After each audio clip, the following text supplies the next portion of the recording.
1944 жылдың қараша айын Мырзахмет ақсақал ешқашан ұмытпайды. Ол кезде небәрі 18 жастағы бозбала еді.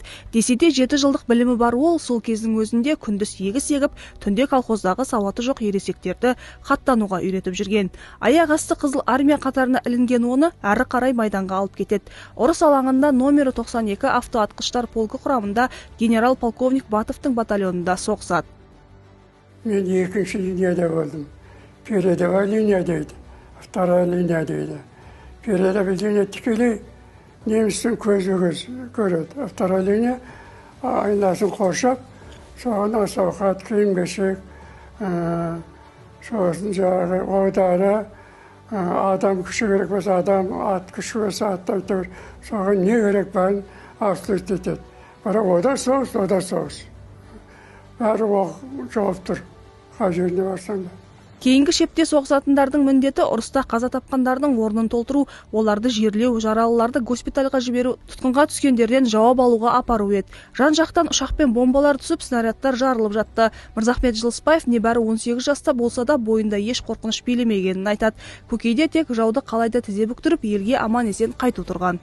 Өзім екі нәрсені көзіммен көріп ішінде болдым. Біреуі түнде бір селаны немістерін тазарттық. Екінші бір операция, техника жоқ қой өзің армияда. Неміс Американың суда бекітетін бортовой машинесі бар тұғын.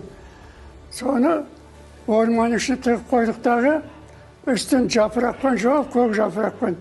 Өзіміздің араңнен болған адамдарды біреуін қолтықтан сүйеп, біреуін арқалап, біреуін палатқа салып, әйтеуір іс қылып, соны жағы машина үстіне салып болды. Сөйтіп госпитальға апару. Сөйтсек немістің разведкісі соның бәрін бақылап отыр екен. Бір уақытта кәдімгі орды снарядты тастатқан шығар.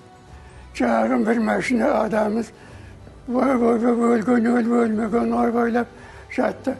Осы екінші операция ішінде болдым өзім. Соғыста болған 5 ай бозбала Мырзахметті ерте есейтті. 1945 жылы соғыс жеңіспен аяқталып, өзге солдаттар үйіне қайтқанда Мырзахмет Жылысбаевты кеңес әскері алып қалған болатын. Жастайынан қағылез, алғыр жігіт көзге түсіп, тағы 5 жыл әскерде болады. Онда батальон командирінің аға көмекшісі, кейін штабтың құпия бөлімде іс жүргізушісі қызметінде болады. Сосын біз соғыс біткеннен кейін бірдейін қайтарған жоқ солдат. Бірте график жасады, сөйтіп келген жылына байланысты біртіндеп қайтарды. Сондықтан біз 5 жыл армияда болдым.